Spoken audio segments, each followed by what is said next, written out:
Eleanor Calloway stood in the overgrown driveway of 14 Sycamore Hollow Road and felt something she had not felt in years. A bone-deep cold that had nothing to do with the November wind. She was 64 years old, recently retired from a career that had asked everything of her, recently widowed, in the way that leaves you standing in rooms you used to share with someone and finding them emptier than walls and furniture can explain. In her right hand she held a single rusted key that her dead sister had left her in a will that had made an entire family laugh out loud in a lawyer's office. Behind her, the Tennessee wind ran through the tall grass in long uneven strokes. Ahead of her stood the forgotten guest house. Sagging shutters, cracked window panes, a porch that tilted so severely on one side, it looked like it was trying to excuse itself from the conversation.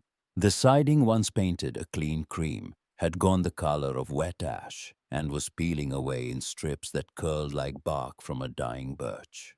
A tree branch had pushed through a gap in the collapsed porch roof and simply stayed bare and settled, as if it had been there long enough to stop considering itself an intruder. She did not know what the key opened beyond a door. She did not know what her sister May had hidden inside this place, or why of everything May had owned and built and endured across 6 decades. This condemned structure on a forgotten road was the single thing she had chosen to leave to Eleanor.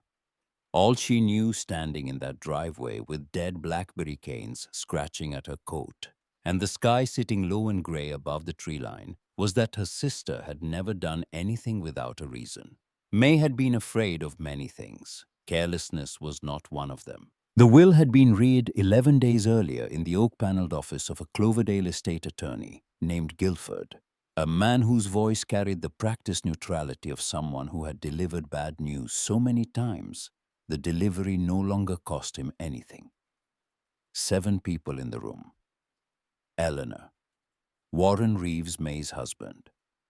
Warren's attorney, a slim woman in charcoal who took notes without looking up. 2 of Warren's business associates whose presence Eleanor had not understood and had not asked about. And Claire and Davis, Eleanor's grown children, who had driven down from Nashville and sat on either side of their mother, like sentinels who did not yet know what they were guarding against. The will was straightforward. May had left the family home on Ridgecrest Lane to Warren. The savings accounts, the investment portfolio, the 40 acres of undeveloped land south of town, all of it went to Warren. The life insurance payout already processed Warren. The entirety of what May Calloway Reeves had accumulated over a lifetime of meticulous financial discipline, every dollar earned and saved, and reinvested by a woman who had been a bookkeeper before she was a wife and never lost the habit of tracking where things went. All of it walked out of that office in Warren Reeves's jacket pocket to Eleanor. May had left one thing. The guest house at 14 Sycamore Hollow Road. No running water since 1987. Flagged twice for condemnation. Assessed at $11,000, and even that felt like charity. Warren had laughed. Not politely, not with restraint. The full chest-deep laugh of a man who believed the universe had just confirmed his private rankings of the people around him. He patted his silk tie and looked across the table at Eleanor with an expression she had seen variations of for 30 years. The expression of a winner making sure the room noticed. May left you the shack, Eleanor. His voice filled the room without effort. She always did have a sense of humor. The slim attorney did not look up. Warren's associates produced matching smiles. Guilford allowed a brief tightening around his mouth. Claire's hand found Eleanor's under the table and squeezed hard. Davis went still, the controlled stillness of a man swallowing anger whole.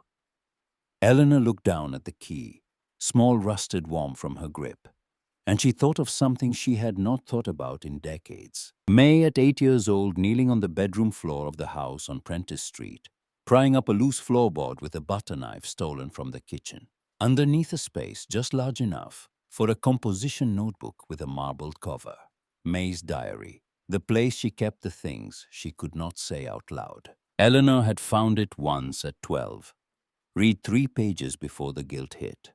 Put it back and never told May. carried the small shame for years, a pebble in a shoe she felt she deserved. But she remembered. May hid things, not casually, not absent-mindedly, with intention. She chose locations the way a surveyor marks boundaries with precision and an understanding of what the landscape would protect. Eleanor did not know what was inside 14 Sycamore Hollow Road. But sitting in that lawyer's office with Warren's laughter still floating in the air, she knew in the part of her that had spent 40 years reading rooms and silences for a living, that May had not left her a condemned building as a joke. She signed where Guilford indicated, put the key in her coat pocket, walked out into the November parking lot with Claire on one side and Davis on the other, drove home and set the key on her kitchen table next to the ceramic bowl, where she kept her own keys and a pen that had run dry 3 months ago that she could not throw away, because throwing things away had become harder since Henry. Henry. She let herself think his name the way you touch a bruise knowing what it will cost.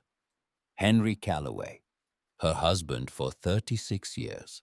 A mechanic who could diagnose an engine by sound, who spoke less than anyone she had ever known, and meant more with every word because of it, who had loved her without performance or negotiation. Steadily, like gravity loves the ground. He had died 3 years ago. Lung cancer diagnosed late because Henry did not go to doctors until the thing he was ignoring became the thing ignoring him. She had nursed him for the last 14 months. She was an emergency room nurse. She knew how to manage pain-track vitals, keep a body running when the body itself had decided to quit. But nursing your husband strips away the professional membrane that makes the work survivable. There was just the two of them in the house on Birch Lane, and the slow, terrible arithmetic of a body subtracting itself from the world one system at a time. Henry's death taught her something 40 years of other people's emergencies had not. Grief is not a task you complete. It is weather you stand in. You do not try to shrink it or organize it. You trust that you will still be upright when it passes, and if you are not, you trust the ground. She had still been standing in Henry's weather when May got sick. Ovarian cancer stage 3, because May was also the kind of person who let whispers become shouts before she listened. Eleanor drove from Nashville to Cloverdale every other weekend for 7 months, sitting with May in the big house on Ridgecrest Lane, while Warren was out, always out at meetings or properties or wherever Warren went, when the air in his own home became too heavy with dying for his comfort. They did not talk about the cancer much. They talked about their mother dead 15 years, about the house on Prentice Street sold to strangers who had painted it a blue May found personally offensive, about small things that were not small at all, the things sisters reach for when time is running short, and they cannot bear to say so directly. And May had mentioned the guest house. Once, near the end, they were in the kitchen on Ridgecrest Lane, May, in the chair by the window where the afternoon light came through, and made her look for a few seconds at a time, like the woman she had been before illness and marriage had done their work. I keep meaning to go through what is left in that place. May's voice was thin by then, stripped to its essential frequency, but her eyes carried something Eleanor could not identify. Not sadness, not nostalgia. Something more deliberate, like a woman placing stones on a path she needed someone else to follow.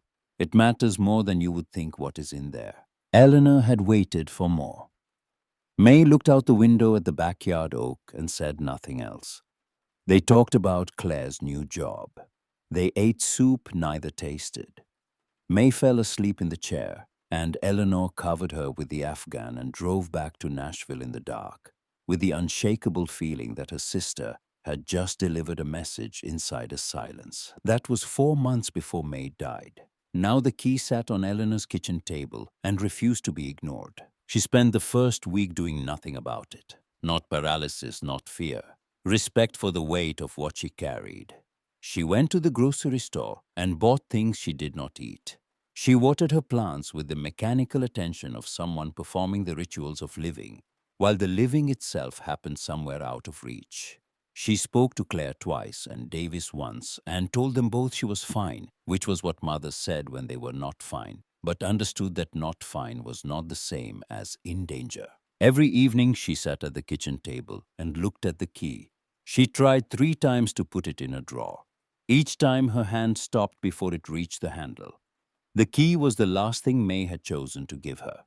Putting it in a drawer meant putting May in a drawer. On the 8th day, a Tuesday, she woke at 5 with a clarity that sometimes arrives after grief has worked on you overnight. She showered, dressed in clothes meant for work, not mourning, put the key in her coat pocket, got in the car that still carried Henry's toolkit in the trunk, because removing it would have meant erasing him from a seat where he had ridden beside her for 100,000 miles. She drove to Sycamore Hollow Road. The driveway had nearly vanished. Weeds had eaten the gravel so completely that only a faint depression suggested a path had ever existed. The iron gate Harlan Reeves had hung in the early 60s lay flat in the grass, rusted off its hinges, uncollected. Eleanor parked at the road and walked in. Her low-heeled shoes found uncertain ground beneath the overgrowth. The oak trees had grown enormous. Their roots buckled what remained of the path, their branches interlocking overhead to create a tunnel effect, even in November, stripped bare. Spanish moss hung from the lower limbs in gray curtains that brushed her shoulders as she passed. The air changed here, older, denser. The air of a place that had been sitting undisturbed so long it had forgotten how to circulate. Then the guest house came into view, and Eleanor stopped. She had not seen it in at least 30 years. What she saw now was the ruin of something that had once had dignity. The porch sagged so far on the left that the railing had snapped clean and lay in a heap below. The shutters hung at angles that said they were attached only out of habit, the wood too soft with rot for the screws to grip. The roof over the porch had partially collapsed, and the tree branch she had noticed from the driveway occupied the gap with territorial confidence. The front yard was a waist-high tangle of dead blackberry and field grass that rattled in the wind like something breathing in its sleep. Somewhere under it all, she could make out individual stones of a path sunk into the earth like old teeth. She stood there a long time, wind through the oaks. A crow behind the house, one sharp note that cracked the silence and let it seal again. And the creek, she could hear it, the soft continuous murmur of water over stone, still running.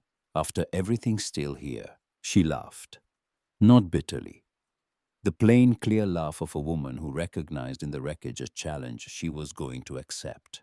The sound carried across the yard and disappeared into the trees, and for a moment the place felt less forsaken. She tested the porch steps one by one. The second held, the third groaned, but did not give.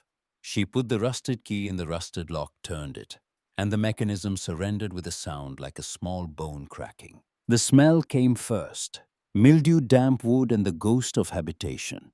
Old fabric, old dust, the accumulated exhalation of a space breathing its own air for decades with no ventilation and no visitors. Not a bad smell, a sad one. The smell of things left behind by people who were not coming back. She stood in the doorway, letting her eyes adjust. The windows were so thick with grime that the November light barely penetrated, casting the sitting room in a gray underwater haze. Everything looked like it was dissolving into its own shadow. The room was not empty. That surprised her. She had expected bare floors and stripped walls.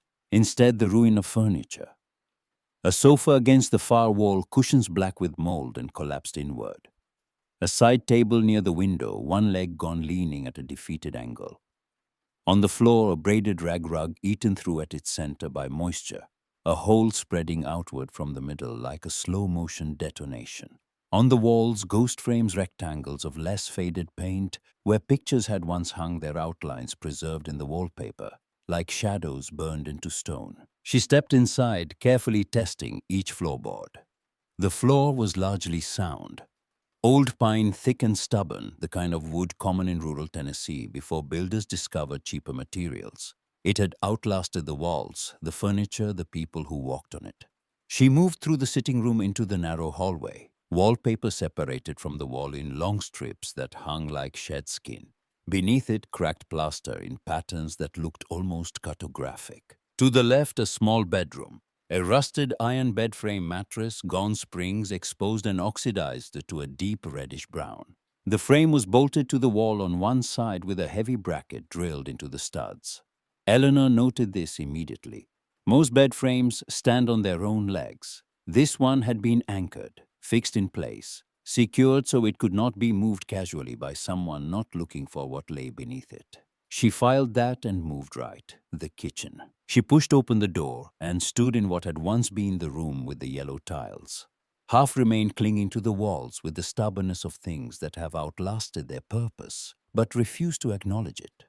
The other half lay on the counter and floor in irregular piles. But the ones still holding their position beneath the grime and mineral deposits, the yellow was visible. Warm, defiant. The color of something that will not go quietly no matter how long you ignore it. The kitchen window above the sink was intact, and through it Eleanor saw the creek. Closer than she had expected. Moving through the trees not 30 yards from the back of the house, its surface catching the weak November light and scattering it. She stood looking at it and felt something shift in her chest. Not comfort, not recognition. Something adjacent to both, something that said this place was not finished. Then she heard the car. It came down Sycamore Hollow Road at the speed of someone searching for something specific. Eleanor walked back through the house and stepped onto the porch, just in time to see Warren Reeves's silver Mercedes stop at the end of the driveway. He did not pull in. Engine running, window down, one arm on the door frame. His face showed satisfaction. He had come to confirm what he already believed. He had heard Eleanor was visiting her inheritance and had driven out to witness the moment she understood its worthlessness.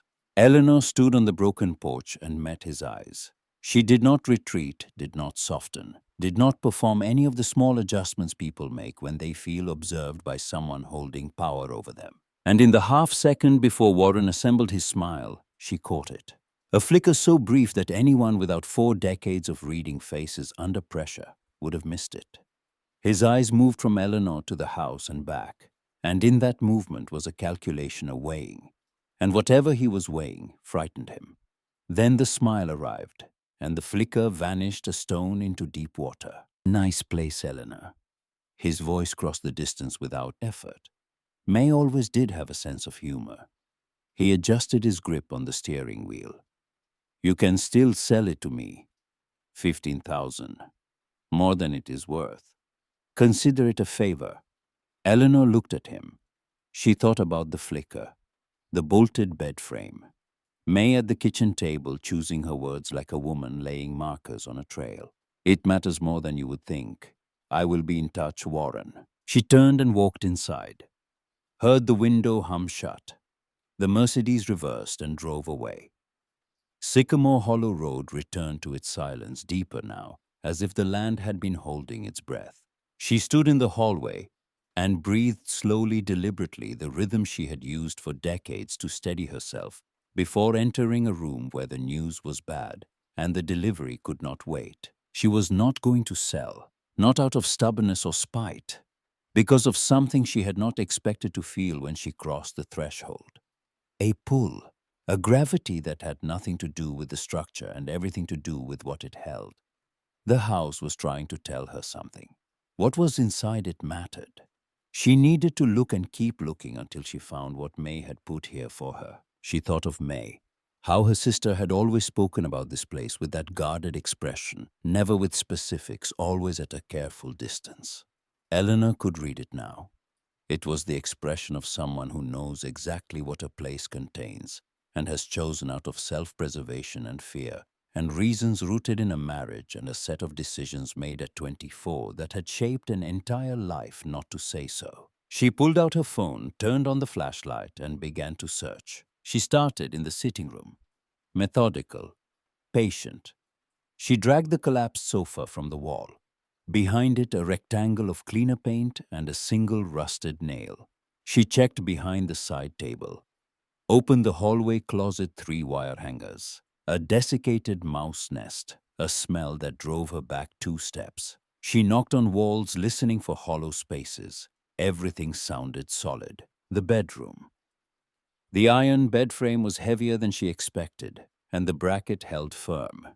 She knelt and looked underneath. Dust. Crumbled pink insulation gone grey. A single bone-white button from a dress shirt lying on the pine boards as if dropped decades ago by someone who never noticed. Nothing else. She stood and looked at the bracket again. Then the floor. The pine boards ran in parallel lines wall to wall. But near the corner diagonally opposite the bracket, two boards ran perpendicular to the rest, maybe 2 feet square.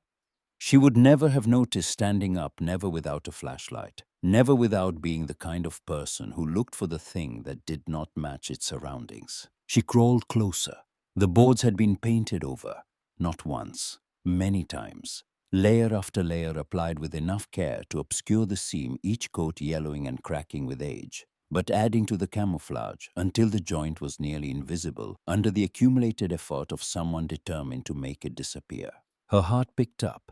She recognized the rhythm from emergency rooms the moment a patient's vitals shifted in a pattern only she had caught. The next few minutes matter. Pay attention. She went to the car and came back with a flathead screwdriver from Henry's toolkit. She held it a moment before using it. The worn wooden handle shaped over years by Henry's grip.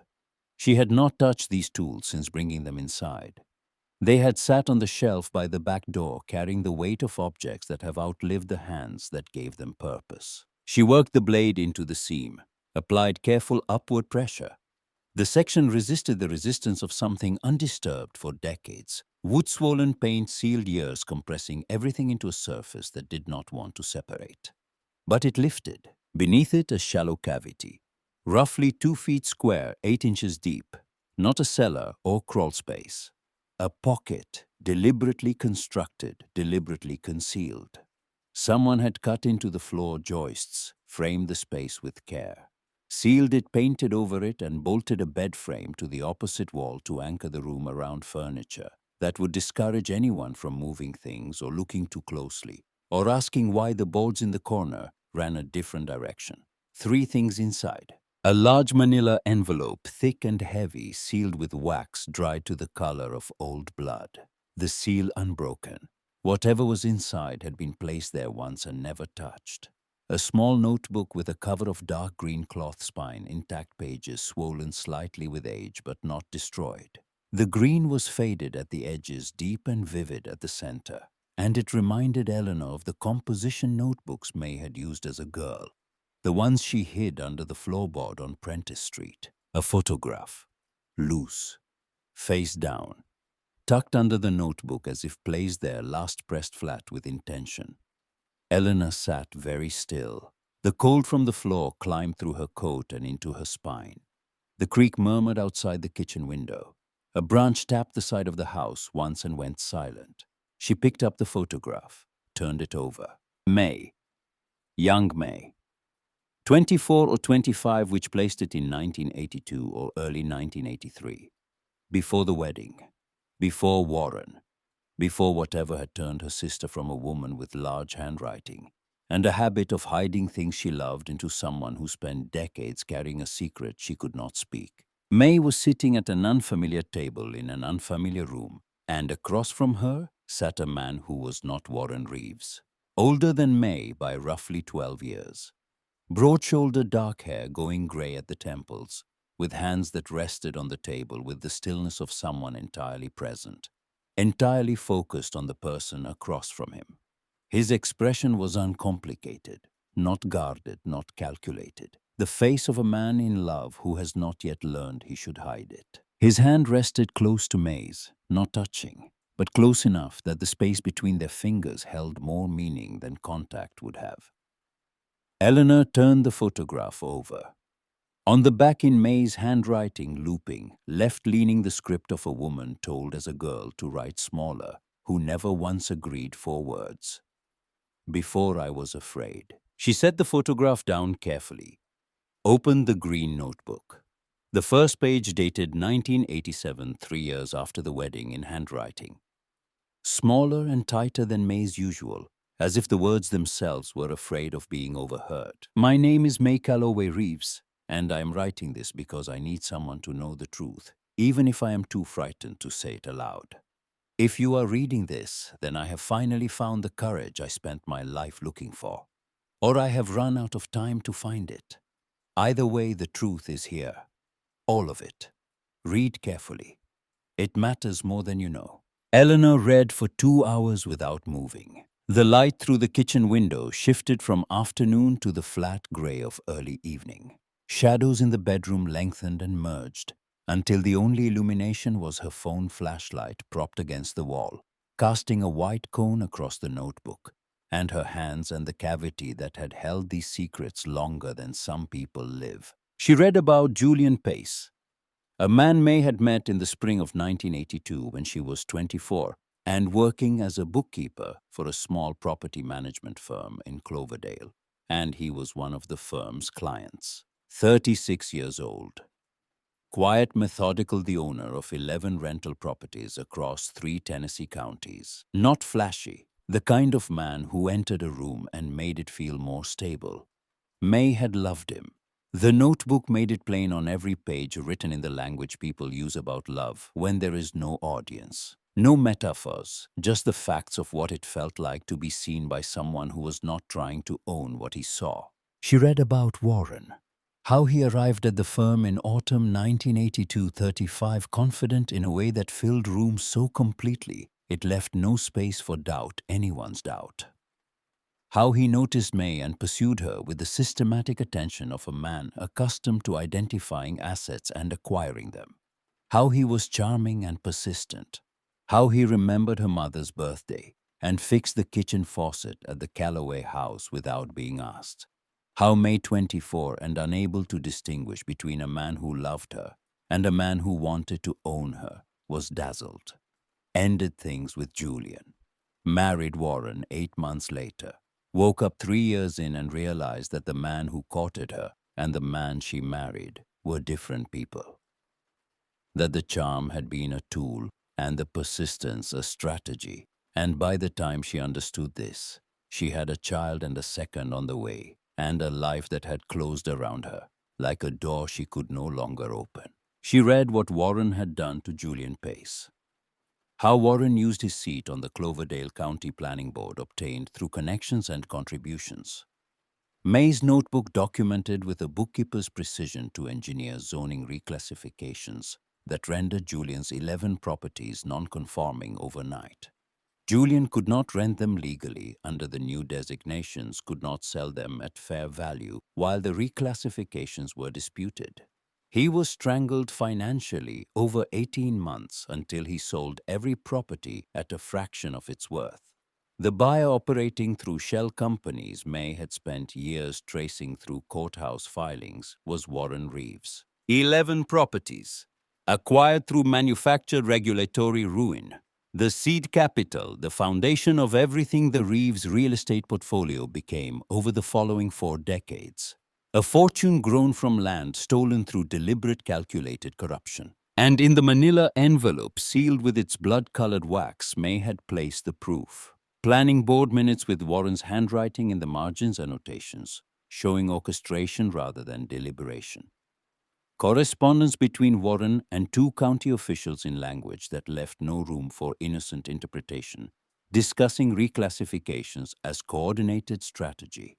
A private investigator's report from 1991, commissioned by May at considerable personal risk, tracing the shell companies to Warren with documentary precision. And a signed notarized statement from Julian Pace himself, dated 1993, describing in full what had been done to him, confirming he had never pursued legal action, because by the time he understood the architecture of it, Warren had accumulated enough influence to ensure any local proceeding would be quietly suffocated before it drew breath.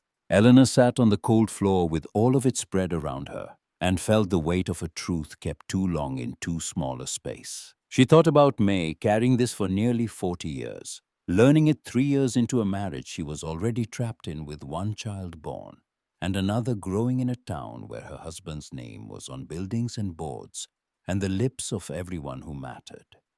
Understanding what he had done not just to Julian, but to her, to the life she might have chosen at 24. If she had known what kind of man was standing in front of her, with a fixed faucet and a remembered birthday, and ambition dressed as affection. May had done what people do with knowledge they cannot use and cannot discard. Hidden it, sealed it in wax, pressed it under the floor of the one place Warren never visited, lived with it quietly for the rest of her life. Mentioned the guest house just often enough across the decades that the right person might remember, might wonder, might come looking.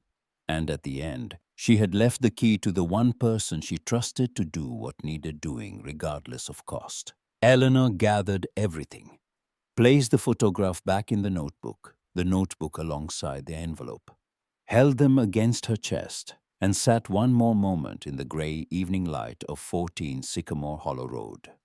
The creek ran outside the window. The wind moved through the oaks.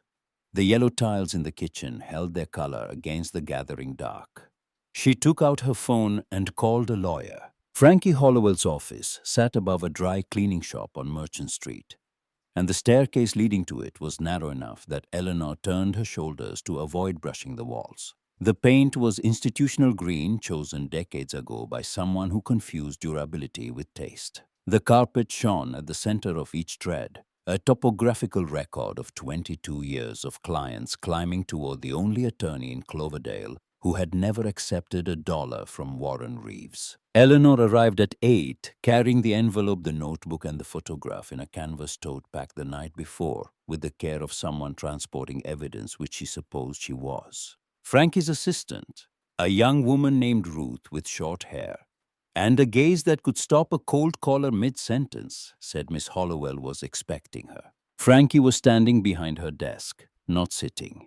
People who sit when you enter are establishing rank. People who stand are bracing for weight. Frankie was 61, with steel gray hair cut close, reading glasses pushed up on her forehead, and a face that had never been magazine beautiful, but was arresting in the way a well-built bridge is arresting, every line communicating that it was engineered to hold what was placed on it. She gestured Eleanor to a chair. Old leather cracked at the armrests, comfortable from decades of actual use rather than decoration. On the desk sat a mug reading World's Okayest Lawyer, half full of coffee so dark it looked brewed from grudges. Eleanor would spend the next 3 hours drinking from an identical mug, and would later tell Claire it tasted like someone had tried to make coffee regret its life choices. Frankie listened to Eleanor's summary without interrupting, without notes, without shifting in her chair. When Eleanor finished, Frankie reached across the desk, her voice carrying no drama, only the measured weight of a professional who has assessed terrain and decided to cross it. Show me everything. Eleanor placed the 3 items on the desk. Frankie opened the notebook first, reading the way lawyers read, not for story but for structure, looking for load-bearing walls versus decoration. She made notes on a yellow legal pad in handwriting so small and precise it looked machine-generated. She moved to the manila envelope, broke the wax seal. Eleanor felt something shift in the room when she did, atmospheric, as if the air recognized a boundary being crossed that could not be uncrossed. Frankie laid each document out in sequence, handling them with cotton gloves from a desk drawer, which told Eleanor that Frankie had already decided these might end up in a courtroom and was treating them accordingly. 3 hours passed. Eleanor drank the terrible coffee and watched Frankie work, and thought about the fact that this was the second time in 2 days someone was absorbing the truth May had buried for 40 years. The first time had been Eleanor alone on a cold floor. This time, the truth was being evaluated not for what it meant, but for what it could do. Frankie set down her pen. 30 pages of notes. Her expression had traveled from careful attention through quiet surprise to focused stillness, the face of someone who has understood that what is in front of her is consequential. This is real. She said it the way a surgeon says, confirmed factually with implications folded into the tone. The planning board documentation raises serious questions on its own. But the investigator's report tracing the shell companies combined with Pace's notarized statement that moves this from a historical grievance to a live legal matter. She looked at Eleanor over her reading glasses. Do you know if Julian Pace is still alive? Eleanor did not. Julian Pace had existed in her life for one day as a name in her dead sister's handwriting.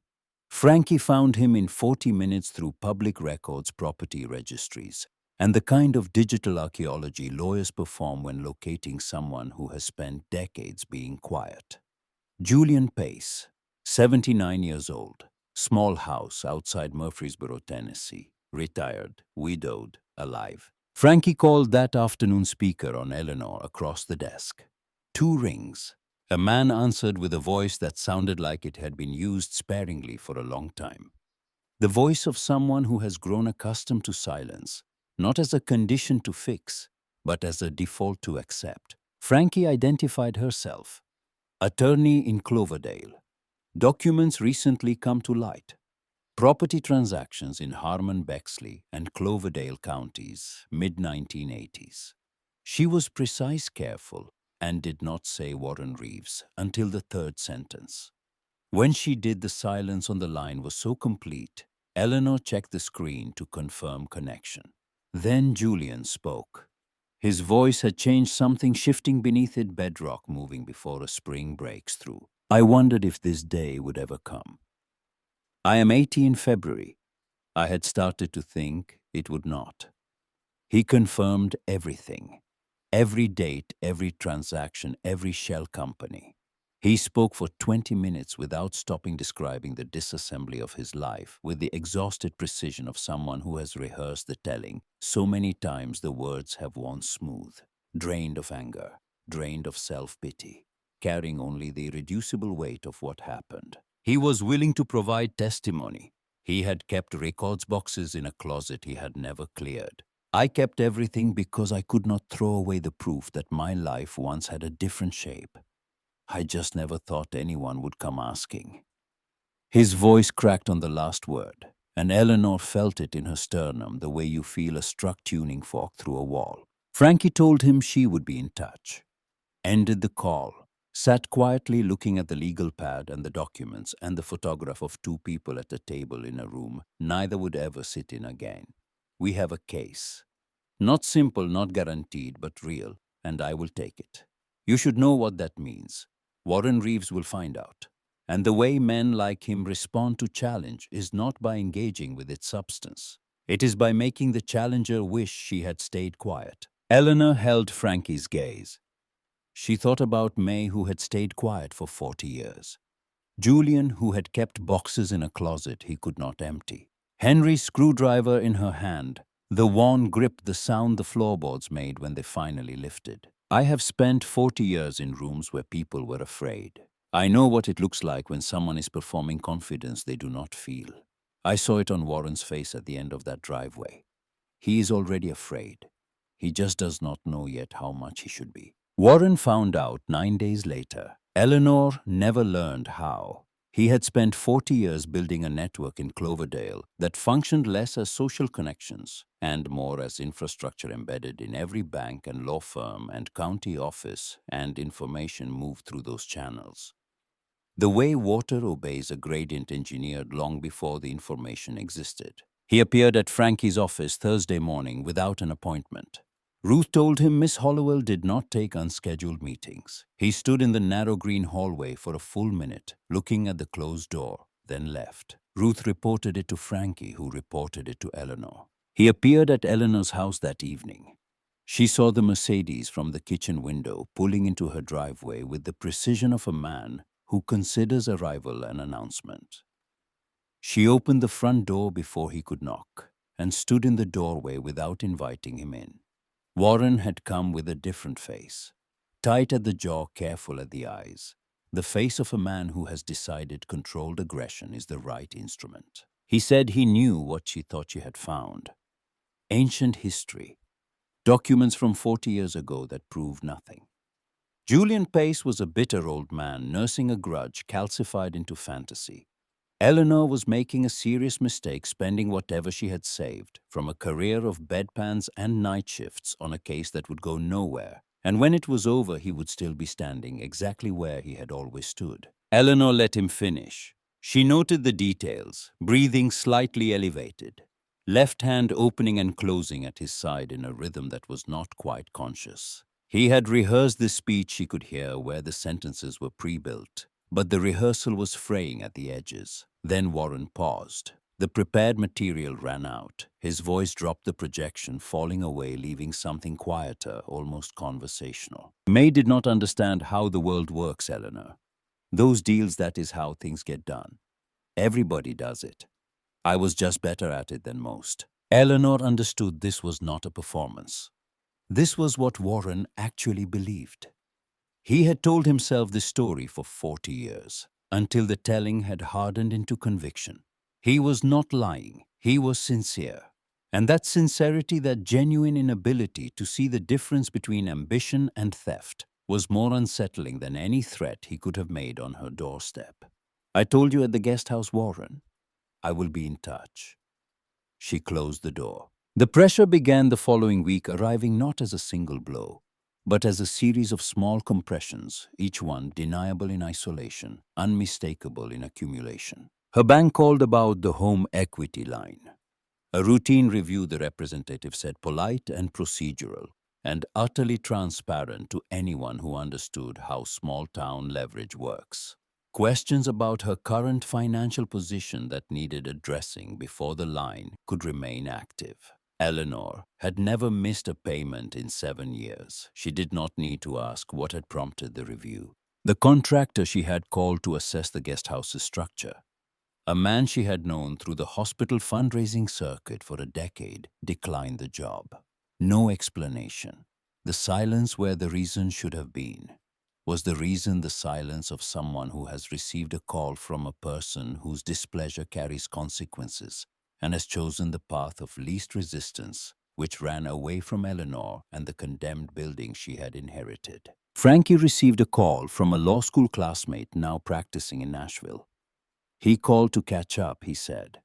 Somewhere between pleasantries and goodbye, he mentioned hearing that Frankie was considering a case against a prominent Cloverdale developer, and that she might want to think about whether her evidence could survive well-funded scrutiny.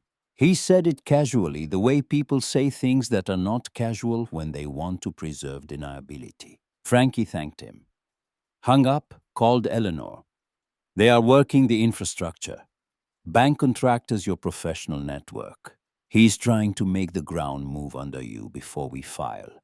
Then Warren reached for Eleanor's family. Davis called on a Wednesday evening, trying to keep his voice level and not entirely succeeding. Someone in Cloverdale had approached his wife at her office.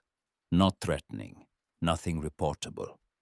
A woman Davis's wife had never met, introducing herself as a friend of the family, asking with practiced concern whether Eleanor was all right. She had heard about some legal trouble. Complicated situation. She hoped it would not cause difficulties for the children. But it was not just the office visit. Davis's voice tightened further. That same week, a parent at his daughter's school, someone he had exchanged pleasantries with for 2 years, at pickup casually mentioned that Davis's mother was in the news. Was everything okay at home? The parent had smiled when she said it, and the smile did not reach anywhere near her eyes. 2 separate approaches, 2 different locations, the same week. Davis was a calm man, slow to alarm, but he understood coordination when he saw it. Who are these people, Mom? What have you gotten into? Eleanor told him. Not everything. Enough. May's guest house. Documents implicating Warren. Legal action. Warren responding not by addressing the substance but by applying pressure to the people around the problem until the problem became too costly or too isolating to sustain. Davis was quiet for a long time. Then, are you safe? Eleanor almost smiled. Her son, who had 2 small children and a mortgage, and a wife who was now fielding questions from strangers at her workplace, asking not whether she should stop, but whether she was safe. She recognized in the question the architecture of Henry's love, protective without being controlling, concerned without being prescriptive. Davis had his father in him, and hearing it surface in this moment made something in her chest expand and ache at the same time. I am safe. This is not dangerous. It is uncomfortable, and that is what he is counting on. He is counting on the discomfort being enough to make us quit. Another long silence. Then Davis, his voice steadier now. Then do not quit. She hung up, sat at the kitchen table, looked at Henry's toolkit on the shelf, the screwdriver she had used to open the floor, the photograph on the wall of two people squinting into the sun at Claire's graduation. And she allowed herself the thing she had not allowed since the guest house. Doubt, not about the truth.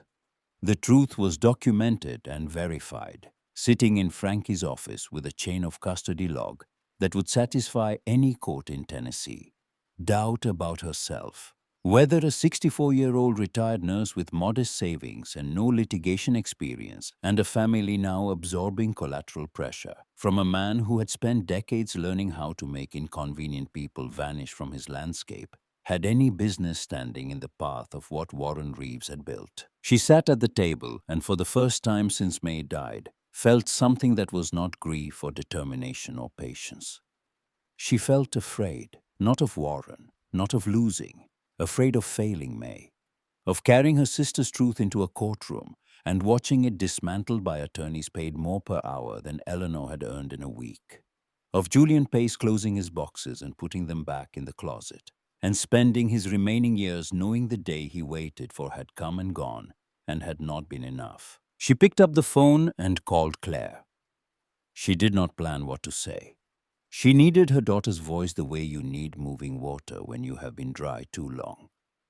Claire listened completely without interruption.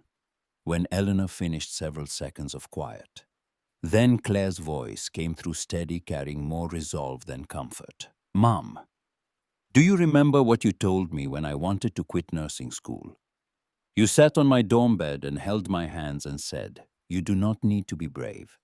You just need to not stop. Eleanor closed her eyes.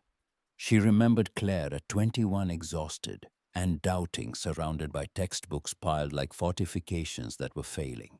She remembered saying those words, and she recognized that she had been quoting Henry.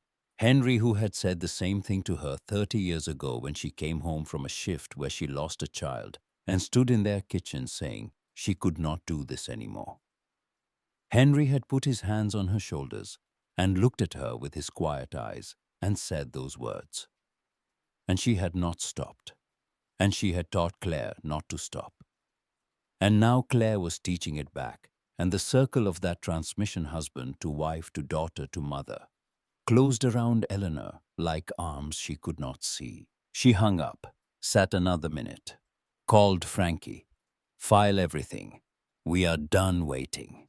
The filing hit the Cloverdale County Courthouse on a Monday morning in February, and by Tuesday afternoon, it had traveled through every conversation in town, the way serious things travel in small places quickly, completely, with an energy that made people stop in parking lots and lower their voices. Frankie had filed a civil fraud claim against Warren Reeves on behalf of Eleanor Calloway and a companion claim on behalf of Julian Pace, who had driven from Murfreesboro with 3 boxes of documentation stacked in the back of a 15-year-old pickup, and sat in Frankie's office for an entire afternoon with the composure of a man who had carried this weight so long that setting it down required the same care as picking it up. The claims alleged: Warren had used his planning board seat to engineer zoning reclassifications targeting Julian's properties across 3 counties, coordinating with 2 officials whose correspondence was preserved in May's envelope. That the financial benefit from the forced below-market sales constituted the foundation of his entire portfolio. The filing requested restitution at current market value and a full accounting of all derived assets across 4 decades. Warren's legal team filed a motion to dismiss within 72 hours, a thick, expensive document from a Nashville firm whose hourly rates exceeded Frankie's daily, making 3 arguments. First, the events were too old under applicable statutes of limitation. Second, the documents were unverified and legally insufficient. Third, and this was the argument that kept Eleanor awake the night she read it, a motion to exclude the documents entirely on grounds that May had obtained them through unauthorized access to Warren's private records, violating his right to privacy and rendering them inadmissible regardless of content. The third argument was the dangerous one. Eleanor understood this without Frankie explaining it because she understood the logic of power. The first two arguments were defensive, designed to keep the case from proceeding. The third was offensive, designed to destroy the evidentiary foundation. If the judge agreed May's documents were improperly obtained, every page became legally invisible. The truth would still exist, but in a form no court could act on. In practice, it would not exist at all. Frankie's response ran 48 pages. On the statute of limitations, she cited the discovery rule, which under Tennessee law tolls the period from when the injured party discovered or reasonably should have discovered the fraud. The documents had been sealed in wax hidden beneath painted-over flooring in a condemned building unoccupied for decades. No reasonable person could have discovered the fraud earlier. The clock started when Eleanor's screwdriver went in, not when the crime was committed. On authenticity, a forensic examiner in Nashville had verified incomposition paper, aging typeface, and the notarial seal on Julian's statement, all consistent with stated dates. The documents were originals preserved by conditions that, while not archivally ideal, were sufficient for integrity. On the privacy motion, Frankie dismantled it in three parts. The planning board minutes were public records requiring no authorization. The correspondence between Warren and the officials was accessible to May as legal spouse in a shared household. The investigator's report was commissioned and paid for by May personally, making it her property. Julian's notarized statement was his own voluntary testimony with no bearing on Warren's privacy. Judge Harriet Foss, 16 years on the Cloverdale bench, known for exacting evidentiary standards and zero tolerance for procedural games, read both motions. She denied the dismissal and denied the exclusion in language Frankie read aloud to Eleanor over the phone that evening. Her satisfaction nearly but not quite concealed. The court finds the claims sufficiently documented and procedurally sound to proceed. The motion to exclude is denied. Discovery will commence immediately. Discovery was where Warren's composure fractured. 40 years of financial records subpoenaed.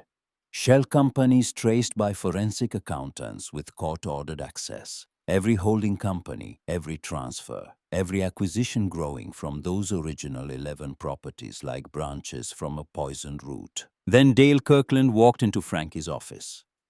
Early 60s, soft-spoken, with the slightly stooped bearing of a man carrying inherited weight he could not name. His father had been one of the two officials who coordinated with Warren. His father died in 2003 and Dale had spent 20 years since, with a persistent sense of shame whose source he could never pin down. He had seen the filing. He had information. Meetings he remembered from childhood, his father, and Warren behind closed doors. Voices low, his father emerging with the expression of a man who has agreed to something he should not have. Documents in his father's papers found after the funeral that matched the court filing with unsettling precision. I lived my whole life a little ashamed of my father, without knowing exactly why. Now I know, and I want it on the record. The story broke on a Thursday. A Nashville banner journalist. 2 television stations by evening. The momentum of a story that confirms something a community suspected but could never articulate. Eleanor did not answer most calls. She answered Claire's, Davis's, Frankie's, and Julian paces from his house in Murfreesboro, wanting to say only one thing. I had stopped expecting justice a long time ago. I am still somewhat astonished to find myself receiving it. Warren's legal team requested a settlement conference 3 weeks later. The exposure had changed the math entirely. His business ran on relationships with partners, lenders, local officials. Those relationships were dissolving in real time, not from sudden moral awakening, but because association with active fraud litigation had become a liability no business relationship could absorb. Frankie called Eleanor. They want to settle. This is where it gets real. They will come in with a number designed to make us feel we have won without actually giving us what the case is worth. Our job is to know the difference.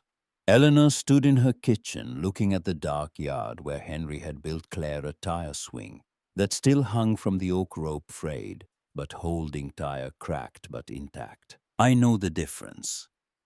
I have always known the difference between what someone is willing to give and what they actually owe. Tell them we will see them in Nashville.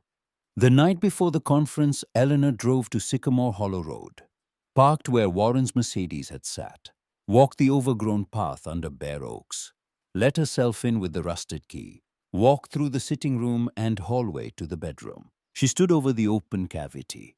The floorboards still leaned against the wall where she had placed them. The space was empty, its contents distributed between Frankie's office and a Nashville forensics lab. But the space itself remained.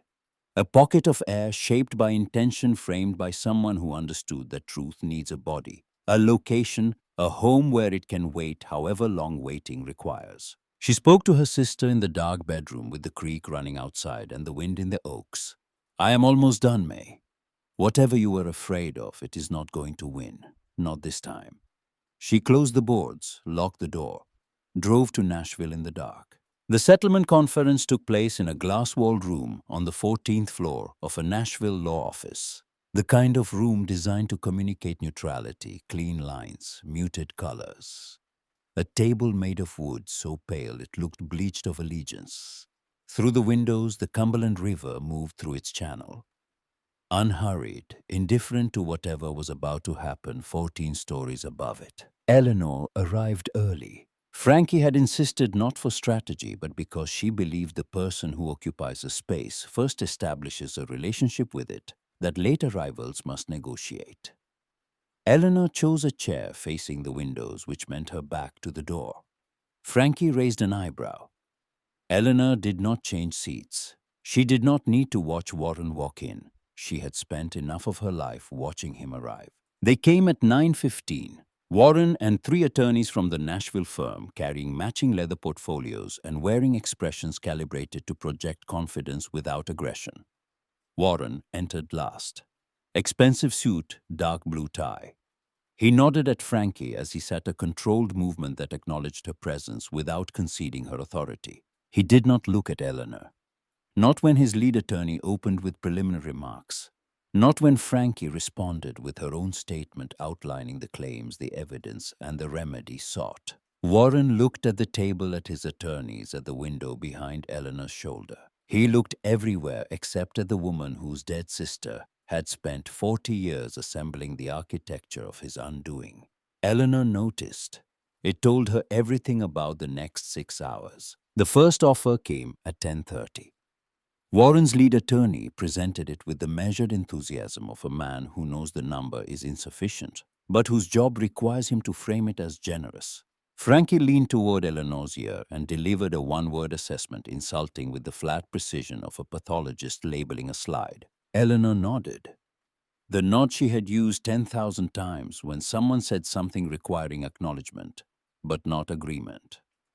Frankie presented their counter-specific documented, tied to forensic valuations tracing the current market worth of properties whose origins began with Julian Pace's stolen portfolio.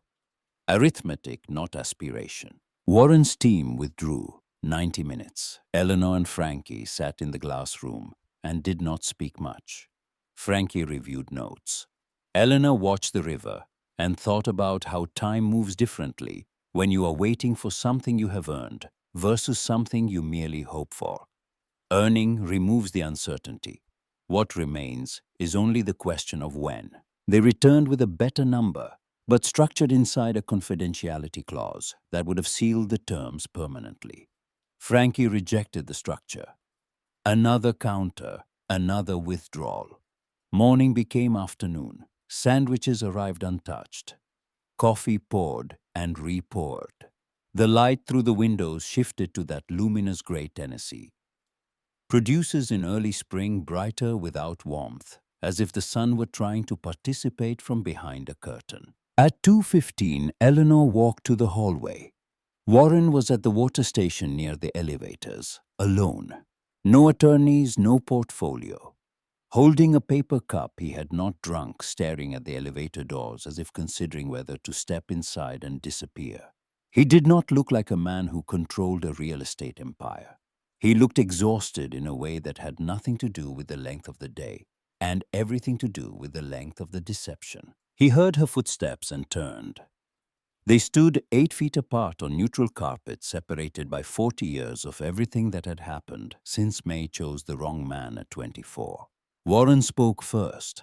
His voice was different here, stripped of projection, smaller, closer to whatever lived underneath. Was May happy? He paused, and the pause held something Eleanor had not heard from him before: genuine uncertainty. The uncertainty of a man who has lived with someone for decades and realizes on the day his life is being taken apart that he does not know the answer to the simplest question about the person he shared it with. At the end, was she happy? Eleanor looked at him a long time. She thought about May in the kitchen on Ridgecrest Lane, thin with cancer, choosing her words like stones on a trail. About the notebook written in handwriting that got smaller as the truth it held got larger. About the wax seal applied by hands that knew they were sealing something that would outlast them. I think May was happiest when she decided to write that notebook. Warren held her gaze for 2 seconds. Something behind his eyes shifted, not dramatically, just a small internal rearrangement, a building settling when a beam under pressure finally acknowledges the load it was never designed to carry. He looked at the paper cup, turned, and walked back to the conference room. Eleanor stood alone in the hallway, breathed, went to the restroom, washed her hands, looked in the mirror.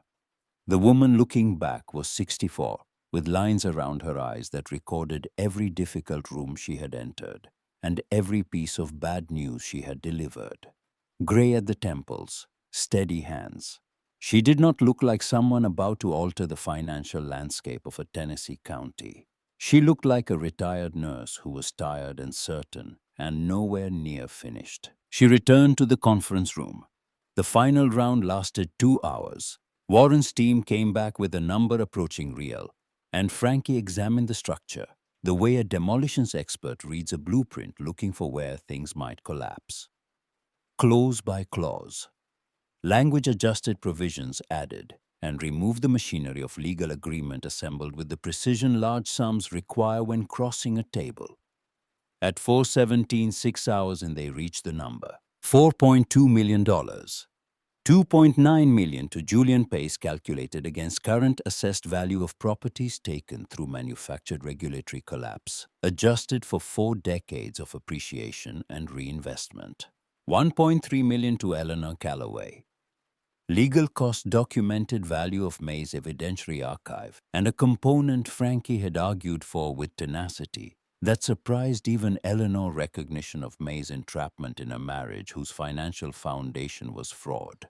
A marriage she could not safely leave because the man she married had enough community power to make leaving as destructive as staying. Warren also agreed to a formal acknowledgement of wrongdoing filed with the court and entered into public record.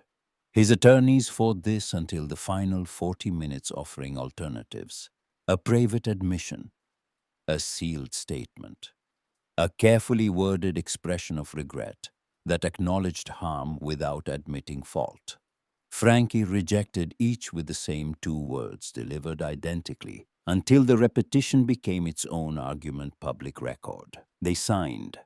Warren's hand moved across the page with the mechanical efficiency of a man completing a transaction he has decided to treat as procedural, because treating it as personal would require feeling something he has spent his adult life training himself not to feel. Eleanor did not celebrate. She thanked Frankie quietly, with the gratitude that exists between 2 people who have been through something neither could have done alone. Shook hands across the table with a steadiness she genuinely felt. Warren did not offer his hand. Eleanor did not expect him to. She took the elevator down alone. 14 floors in silence, numbers counting down on the display. In the lobby, she sat on a marble bench near the entrance. People moved around her: lawyers, assistants, couriers, and none of them looked at the woman on the bench, because nothing about her appearance suggested she had just done anything remarkable. She cried, without sound. Not from sadness, not precisely from relief, from the feeling of a weight carried so long its absence is its own sensation, a phantom limb in reverse. The tears ran down her face, and she did not wipe them, because interrupting would have meant stopping something that needed to finish on its own terms. 7 minutes. She stood, buttoned her coat, walked into the Nashville afternoon where the air smelled like rain that had not yet arrived. She got in her car and drove home. She paid Frankie first generously without negotiation because Frankie had taken the case on contingency, when she could have taken safer work, had believed Eleanor, when she showed up above a dry cleaning shop with a rusted key and a story that could have sounded in less careful hands, like grief assembling meaning from debris. She set aside funds for Claire and Davis, not wealth, safety, enough that neither would ever make a desperate decision under financial pressure. The difference between wealth and safety was something Eleanor understood from 40 years among people for whom the absence of the latter made the former irrelevant. She wrote a check to Julian Pace in Murfreesboro, more than the settlement had delivered. Enclosed a note on a plain white card, 2 words in her own upright handwriting, from May. She sealed the envelope and mailed it, and knew without needing confirmation that Julian would understand. Then the renovation began, or rather, it tried to begin, and the trying revealed that Warren Reeves's influence in Cloverdale had not evaporated overnight with the signing of a settlement. It had receded, certainly, but receding water leaves saturated ground, and the ground in Cloverdale was still wet with 40 years of deference. The first 2 contractors Eleanor contacted declined the job. One cited scheduling conflicts that sounded rehearsed. The other simply did not return her calls after the initial conversation, a silence she recognized from the weeks before the filing. The silence of men who had been told quietly that working with Eleanor Calloway was a decision with consequences, she told Frankie. Frankie made 3 phone calls and suggested that if the pattern continued, they could file a supplementary complaint alleging retaliatory interference, which would add a new chapter to the public record Warren was desperately trying to close. Eleanor appreciated the legal option, but suspected it would not be necessary. Warren's power in Cloverdale operated through implication through the understood threat of displeasure. It required a community willing to be guided by that understanding. And the community, since the news coverage was recalibrating, the settlement and the acknowledgement of wrongdoing were public. Warren's name still carried weight, but the weight had shifted from the kind that opens doors to the kind that makes people hesitate before answering the phone. Eleanor stopped calling contractors who had been in Cloverdale long enough to owe Warren anything. She drove to Maryville, 40 miles south, and found Gus Embry through a hardware store owner who had never heard of Warren Reeves and whose recommendation was based entirely on Gus's work. Honest, thorough, constitutionally incapable of cutting a corner. 3 different people said it in nearly identical words, which Eleanor took as the most reliable form of professional endorsement, not a marketing campaign, but a consensus arrived at independently. Gus walked through 14 Sycamore Hollow Road on a Saturday morning in early April, moving from room to room with the unhurried attention of someone whose relationship with buildings is personal rather than transactional. He tested floorboards with his heel, pressed his thumb into windowsills, stood on the porch, and looked at the roofline and at the tree branch occupying the gap in the collapsed section with territorial confidence. He ran his hand along the pine boards of the sitting room floor and said with the quiet conviction of a man who has spent 3 decades learning what holds and what does not. The bones are good. Old wood holds when it has been left alone. We can work with this. They worked with it for 4 months. Eleanor came to the site every week driving from Nashville on mornings when fog sat low in the valleys and the road to Cloverdale disappeared into white at the curves. She did not interfere with Gus's process. She had spent enough of her career alongside skilled professionals to know the best thing you can do for someone who knows what they are doing is to tell them what you want and let them determine how. What she wanted was specific. Restoration, not replacement. She wanted the scars visible where they could be preserved. Repairs made legible rather than concealed. The history of the building readable in its surfaces the way history is readable in a face, not despite damage, but through it. The porch was rebuilt using wood.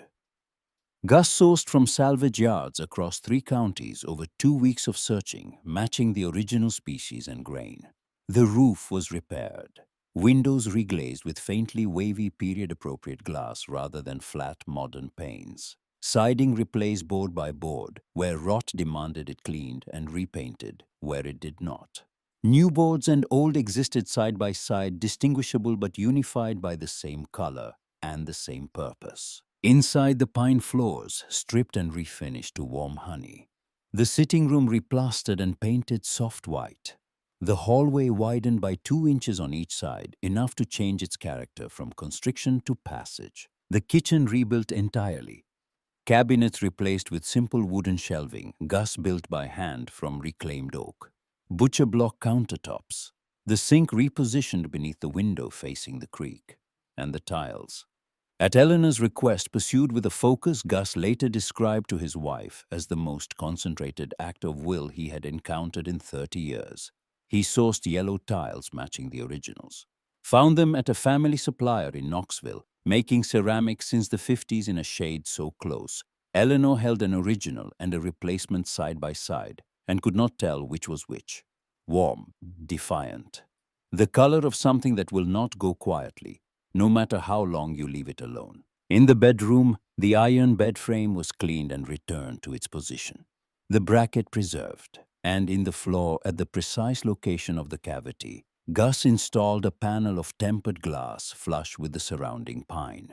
The space beneath was empty. Its contents had done their work, distributed into the legal record and the public memory. But the space itself was preserved, a pocket of air, a reliquary for something no longer present, whose absence was its own form of testimony. Beside the glass panel fixed to the wall at eye level, Eleanor hung a small framed card, plain white, her own upright handwriting.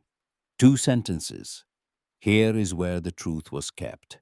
Here is where the waiting ended. She moved in August, not because she had to. She gave the Nashville house to Claire, handled by Frankie, who charged nothing for the paperwork, and who had become something more than Eleanor's attorney, and something less definable than a friend.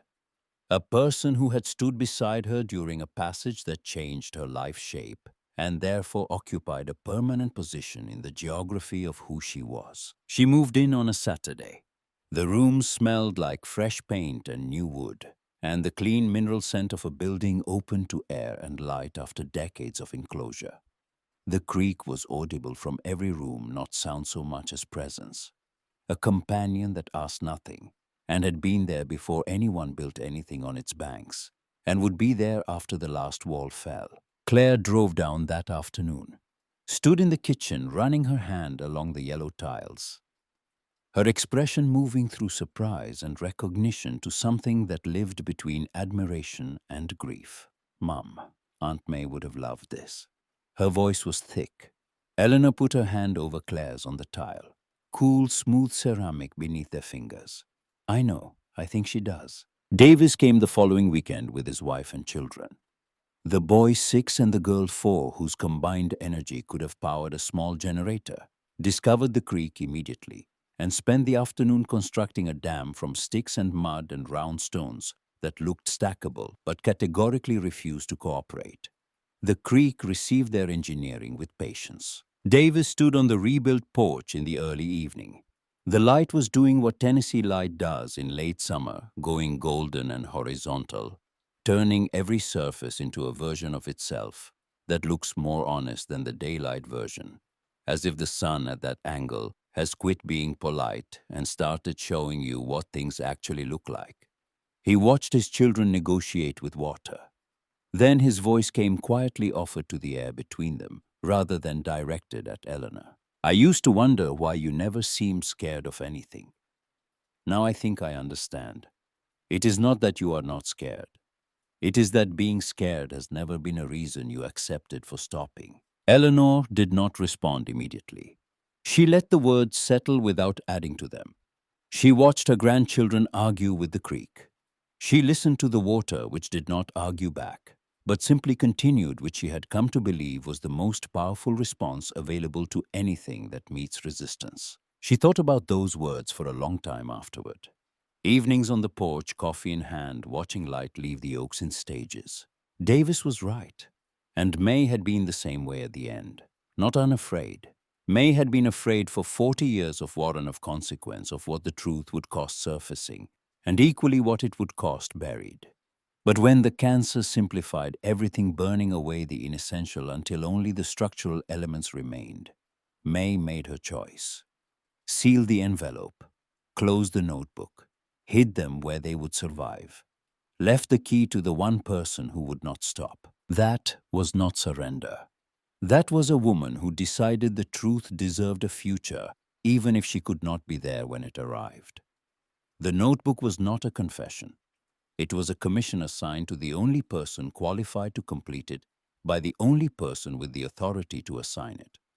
Eleanor Calloway was 64 when she inherited a building everyone agreed was worthless. 65 when she stood on its restored porch and understood what May had actually given her. Not money though money came. Not justice though justice came. What May gave her was proof that the truth does not expire. It does not degrade with time the way wood rots or paint peels or memory fades. It waits, outlasting the people who buried it, and the people who profited from the burial and the decades piled on top of it like sediment on a riverbed.